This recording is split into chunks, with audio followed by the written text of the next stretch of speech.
গতকাল যারা কলকাতা বা কলকাতার আশেপাশে থাকো তারা খুব ভালো মতোই জানো যে হাফ বেলা পর্যন্ত ওয়েদার খুব খারাপ ছিল, বৃষ্টি হয়েছিল। তো যেহেতু আমি বাড়ি থেকে মানে মার কাছে এসেছি আমার ইভেন্ট থাকার জন্য, ওখান থেকেই আমি যাওয়া আসা করছিলাম। তো মা বলেছিল ফেরার সময় যাতে আমি টোটো নিয়ে নিই, কারণ আমার শরীরটাও কদিন ধরে খুব খারাপ ছিল। সেই মতো একটা টোটো দাদার সাথে খুব মানে ঠিকভাবে কথা বলে আমি টোটোতে উঠি।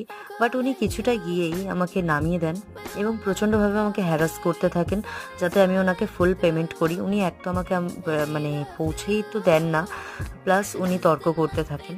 আশপাশের লোক দেখেও আমাকে হেল্প করেনি কোনোভাবে।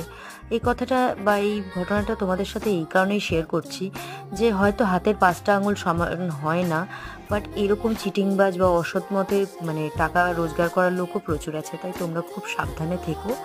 তোমাদের যদি আমার ভিডিওগুলো ভালো লাগছে তাহলে প্লিজ চ্যানেলটাকে সাবস্ক্রাইব করে দাও। Tata, bye bye.